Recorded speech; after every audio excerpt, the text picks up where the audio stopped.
cutting off of people is part of the tactics. It's part of the military strategy. This is what's so unusual about situations like we see in Ukraine, like we see in Tigray. This is not people caught up in the fog of war. It's not people just caught up in a conflict. It is people being directly targeted, directly denied, and directly used as strategic implements, as chess pieces on a horrific, murderous board that they have no right or no need to be on. The Ethiopian government declared a humanitarian truce to ensure the delivery of much-needed aid into Tigray exactly 1 week ago, but is yet to follow through with its promise. This, in light of a humanitarian crisis that has put over 6.5 million people in dire need of humanitarian assistance, according to data from Tigray's Office for Early Warning and Emergency Response. It's been exactly 1 week since Abiy Ahmed's government in Addis Ababa declared a humanitarian truce effective immediately to reportedly allow the entire of much-needed humanitarian assistance into Tigray. But a week into the humanitarian truce, the people of Tigray are yet to see any improvised access to humanitarian assistance. Equally concerning are statements by Ethiopian authorities demonstrating that the government of Addis Ababa has continued to use food aid as a weapon of war. Our reporter Saron Tsagai has the report. In the first 8 months of the conflict, Ethiopian soldiers and their allies from Eritrea would take part in a deliberate destruction of farming equipment and food stocks, including the burning of crops, the slaughter of livestock, in addition to systematic attempt at preventing farmers from plowing their land, forcing millions into crisis. This campaign on the capacity of ordinary Tigrayans to feed themselves was soon followed by a deliberate destruction of food aid and medical supplies. Notably, the overall agricultural infrastructure of Tigray have been demolished and looted. Yes, you have farmlands burned, irrigation facilities significantly damaged, exporters killed and harassed, livestock and poultry slaughtered, and forcibly taken to Amhara and Eritrea, even probably to the level of breed extinction. But the most significant to me was farmers were banned not to plow their farmlands, and they were told to get peppers from Eritrea.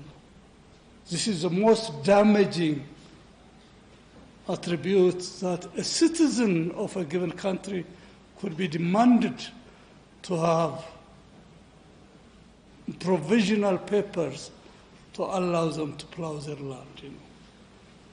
To life-saving interventions, it's a world of a difference between that and a conflict situation where we struggle to get aid and assistance in because of conflict, and all sides are trying to help in a way, and we struggle just because of the conflict. It's a very big difference between that situation and a situation in which access is being actively denied to a population, where the actual cutting off of people is part of the tactics. It's part of the military strategy. This is what's so unusual about situations like we see in Ukraine, like we see in Tigray. This is not people caught up in the fog of war. It's not people just caught up in a conflict. It is people being directly targeted, directly denied, and directly used as strategic implements, as chess pieces on a horrific, murderous board that they have no right or no need to be on. The blockade has been successful, with Tigray receiving just 6% of much-needed aid since June of 2021, while over 6.5 million people are in dire need of food assistance. Data from our office indicates that 6.53 million people are in urgent need of food assistance. But after 17 months of conflict and refusal by the Ethiopian government to establish a humanitarian corridor that would provide safe access to humanitarian workers to deliver aid, the Ethiopian government finally declared a humanitarian truce in a reported attempt to ensure the safe delivery of aid into Tigray. But a week into the declaration of humanitarian truce, Tigray's access to humanitarian aid has seen no improvement, with Ethiopian Ethiopian government officials demonstrating still attempting to use food aid as a weapon of war. Ethiopian government communications minister Legese Tullu spoke with VOA Amharic, in which he said the Ethiopian government would not allow food aid into Tigray unless Tigrayan forces withdraw from neighboring regions. This as forces from Ethiopia and Eritrea continue to occupy western Tigray.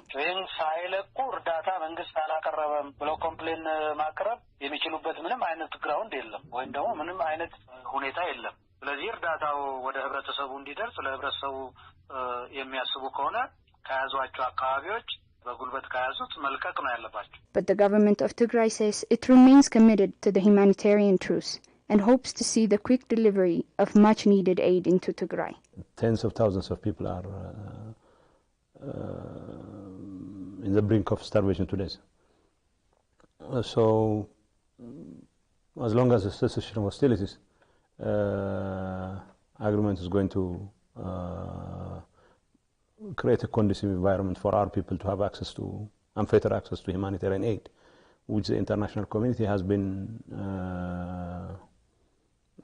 in the forefront of organizing for quite some time now, and then would be more than willing to extend our support and our willingness to honor a cessation of hostility. So as long as our people's needs are going to be met, we're not going to put conditions. We'll be extending whatever amount of cooperation is required of us. Meanwhile, the siege on Tigray, one of the longest in modern history, is causing unspeakable suffering as millions have no access to medical care and millions more are going without food. A week has passed since the truce was announced, but no food has been allowed into Tigray yet. Every hour makes a difference when people are starving to death. No food has reached Tigray since mid-December, and almost no fuel has been delivered since August of last year. The siege of 6 million people in Tigray by Eritrean and Ethiopian forces for more than 500 days is one of the longest in modern history.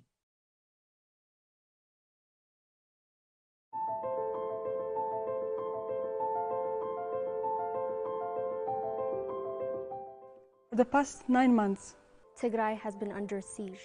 And this isn't your usual siege where government blocks all roads coming in and out of a particular city or state. No, this is the most comprehensive siege of the 21st century.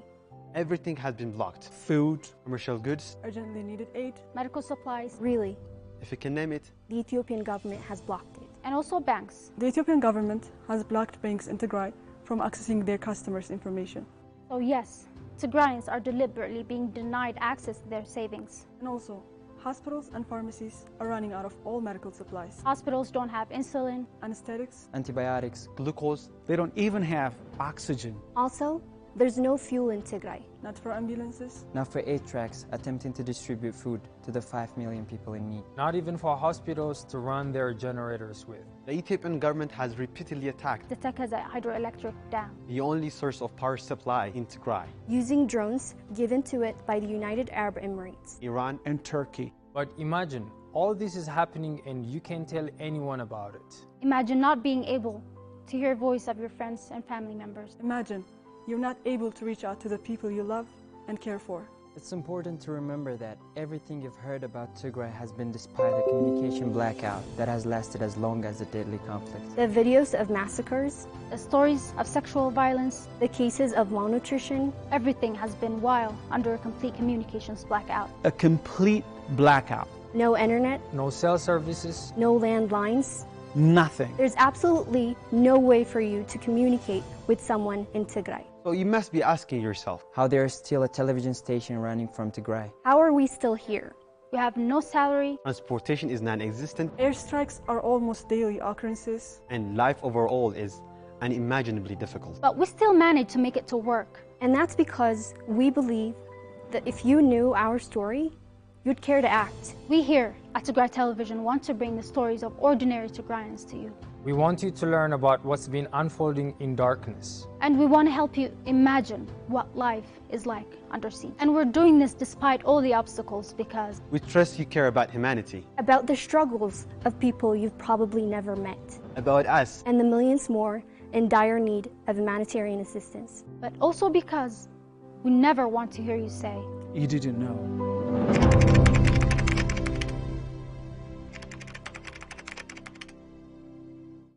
An ethnic cleansing campaign in Western Tigray has led to a massive number of internally displaced persons in Western Tigray, all of whom depend on humanitarian assistance to fulfill basic needs. The brutal nature of the violence that has led to displacements in Western Tigray has left many children unaccompanied and their families separated. Sablor Klama has the details. this is Adha Secondary School in Mala. The start of the conflict on November 4th, 2020, that was followed by an ethnic cleansing campaign in Western Tigray, has led to the displacement of millions and the need for schools such as Adha to be repurposed to housing the ever-growing number of internally displaced persons in Tigray. Children have borne the brunt of this crisis, with thousands said to be separated and left without care. Daniel Gabru and Letamedhin Barha say they were displaced from Western Tigray, where Amhara forces have been undertaking an aggressive ethnic cleansing campaign since November of 2020. أنا عدي بسلامة الله راعي مهرني عند ورد تجري نوركو تاو فانا قوينا. I used to live in Western Tigray, Tigray district. I was in grade 4 before the war in Tigray started in 2020. We were made to leave our home in Adabai by the Fano. It's a village just 10 kilometers from Humara in Western Tigray. We arrived to Magala after a tiresome journey. I was in grade 5 before the war erupted in 2020. I am from the Tigray district. We were forced to leave the comfort of our homes by the Amhara militia and the Fano. Separated families are yet to find their way to one another. I know nothing about my brother's whereabouts. The massive number of internally displaced persons in Tigray also means that many are dependent to aid to fulfill basic needs, much of which is not able to reach Tigray due to a 9-month-long siege on Tigray that has blocked food aid and medical supplies. When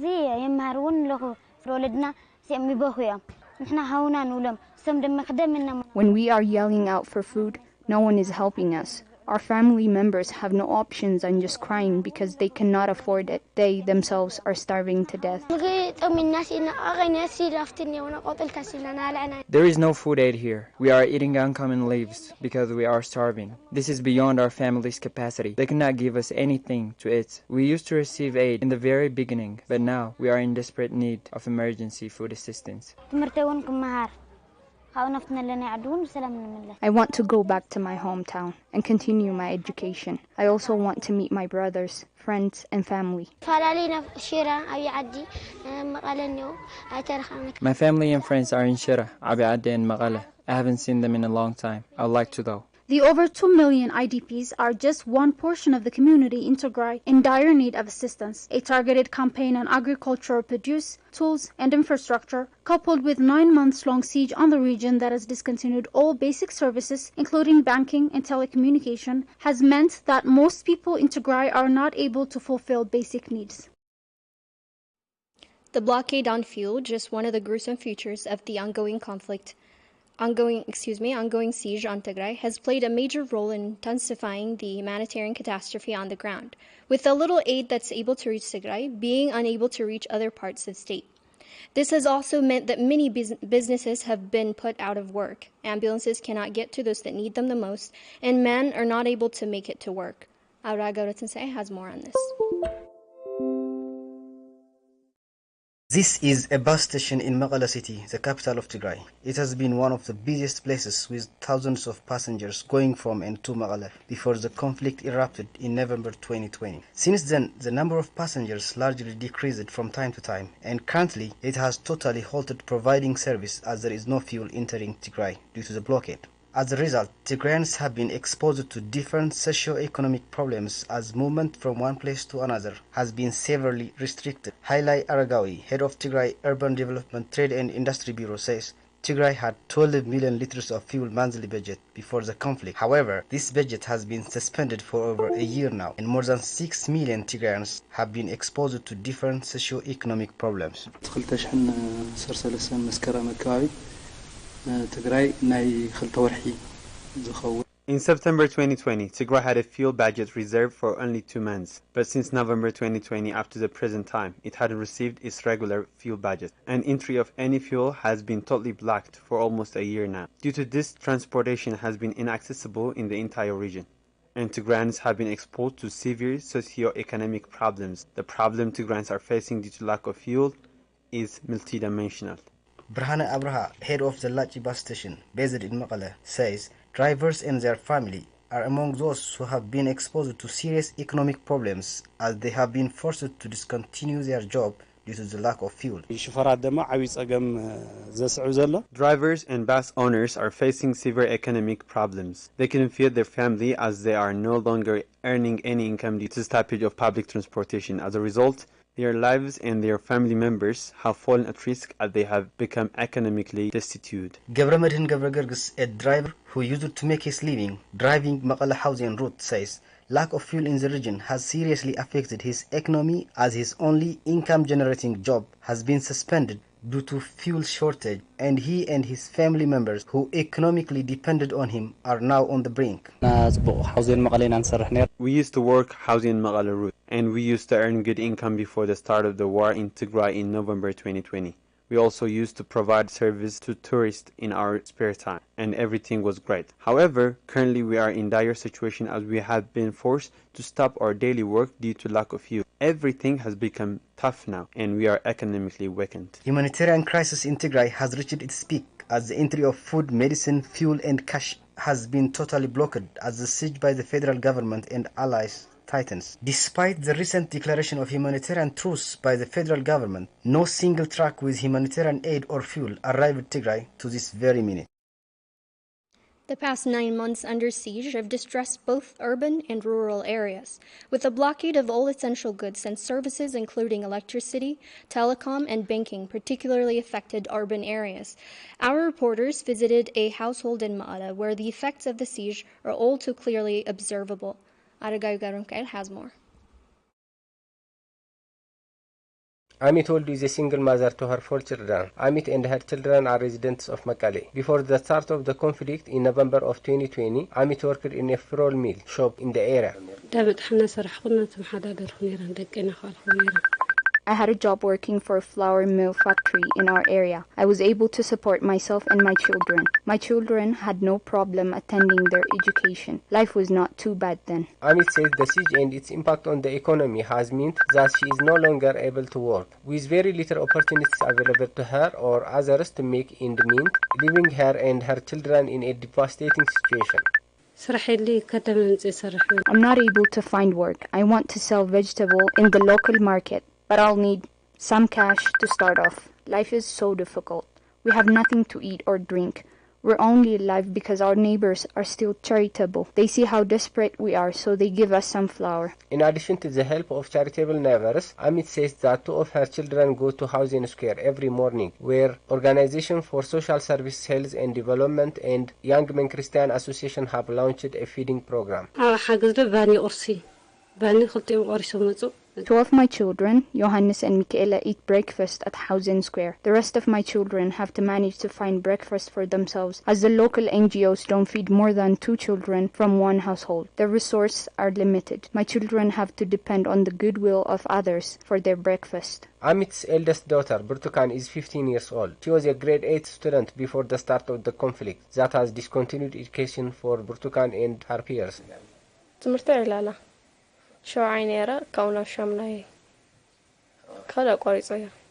I used to learn at Ilala Primary School. I had passed to grade 8 before I quit due to COVID-19 and then due to the war. Burtukan says life has been difficult for her and her family members, causing terrible anxiety for the young teenager. Life is quite difficult. We don't have any food. We are hungry, but we stay at home because there's nothing we can do about it. My little brothers are hungry all the time. They cry and ask for food sometimes, but since I can't give them anything, they just go on crying or playing. I feel terrible watching my little brother cry due to hunger. I see how my mother worries. It all brings a lot of stress. All I can do is ask for help. Help us because we're starving. Me and 4 children are starving. The story of Amit and her children is the story of millions of mothers and and children in Tigray. According to Tigray's Office of Emergency Response, over 6.5 million people in Tigray are in dire need of humanitarian assistance.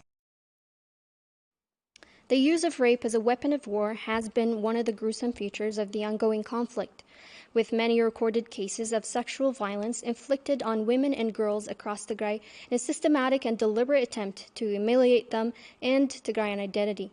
We visited an IDP camp in Ma'ala and spoke with one survivor of sexual violence who shared the harrowing events with us. Salome Taghlai reports. The use of sexual violence as a weapon of war is deliberately raping women of a certain group so as to achieve military or political objectives. Accordingly, the widespread use of sexual violence as a weapon of war has been among the key features that characterize the 8-month-long occupation of Tigray by Ethiopian and Eritrean forces. Latai is a survivor of sexual violence who is currently sheltered in one of the IDP camps in Maqale. Before the start of the conflict, she was living with her 10-year-old child. She says that she was raped in front of her son by an Ethiopian soldier on the 18th of February 2021. He came at 9 a.m. in the morning. He asked me where I had been, and I told him I was just at home. Then he told me to go with him. I refused and told him that he can tell me what he wants here, but he just kept telling me to go with him. I held my son's hand and told him that he can kill us both, refusing his order to follow him. Then he raped me right there in front of my son. My son was watching what was happening from the start to end.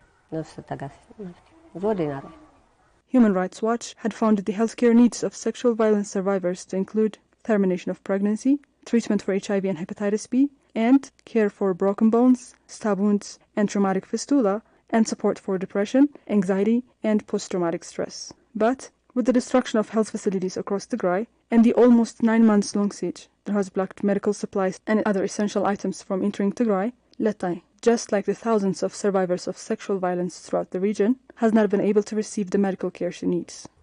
I'm in a terrible health condition. I don't know if I'm sick or stressed. I keep losing weight. I may have developed some illness, or maybe it's because I'm really upset with what happened to me. I've become so thin, and I'm not in a situation where I can get treatment. The 18 months of blockade imposed on Tigray by the Ethiopian government continues to take the lives of many, as the blockade continues to lead to a severe lack of food and medication. Fremnatos Elders for Mentally Disabled and Children charity organization, a charity organization based in Ma'ala, says lack of medication is putting the lives of many of the people living in their care in great danger. Winta Kidane has the report.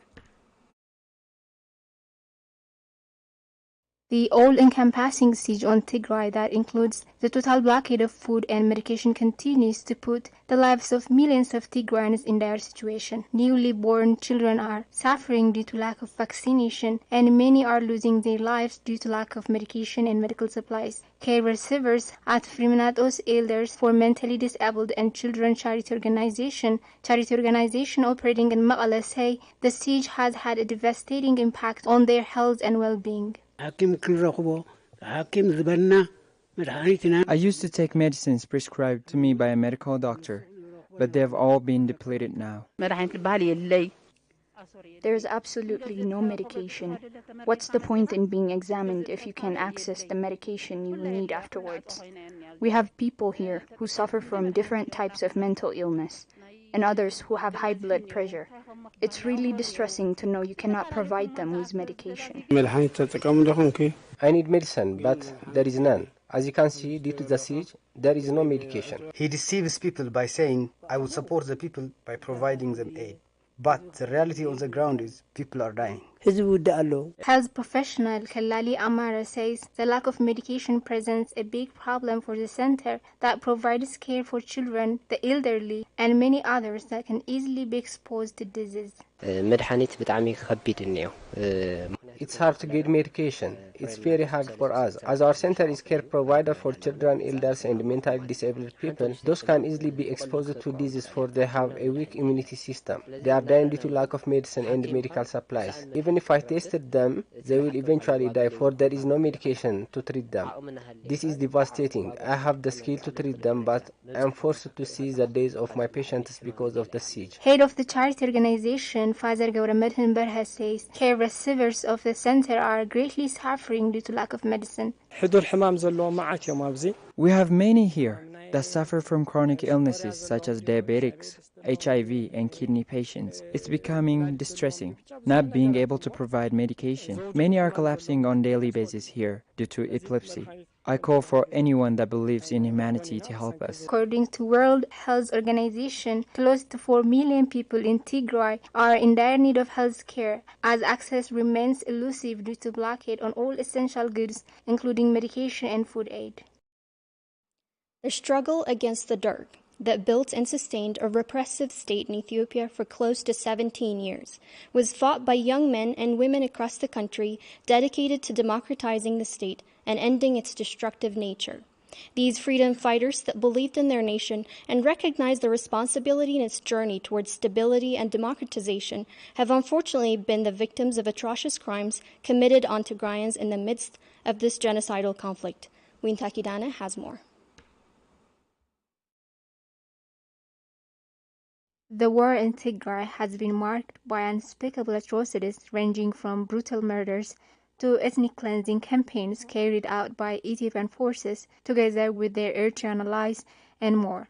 Dembaba Haftamu, a student in Ambalaje, is one of the many Tigrayan children who unfortunately witnessed horrible violences at their young age. Her father, Haftamu Gebreyesus, was brutally murdered by the invaders. She remembers her story as follows. It was hard to witness what I saw.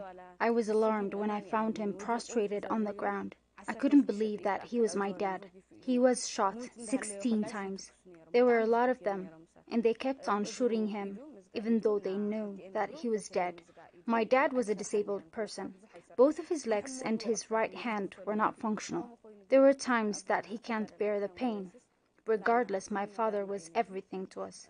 My dad was courageous, persistent, and he used to tell us that we ought to be like him. Haftamu Gebreyesus was part of the 17 years armed struggle waged against the brutal Derg regime that was toppled in May 1991. He was injured in his legs and head during the war. 10 years after the war came to its end, Haftamu was discharged from military in 2001. Ever since, he used to lead his civilian life and work hard to win a daily bread for his family.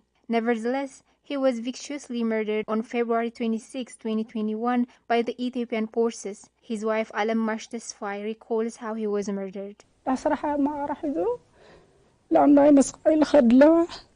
He left home to go to work. They waited for him on the way and shot him dead. They didn't even shoot him once. They shot him 16 times. We were worried the whole night, but the murderers were leaving at dawn. They were all from the Ethiopian National Defense Force. Kasai Berha, coordinator of Disabled Veteran Freedom Fighters in the districts of Bora, Selewa, and Mbalaje, says disabled veteran freedom fighters had been of the targets of atrocities by the invaders.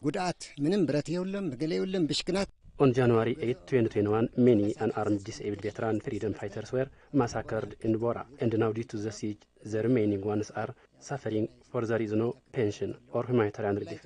It's sad.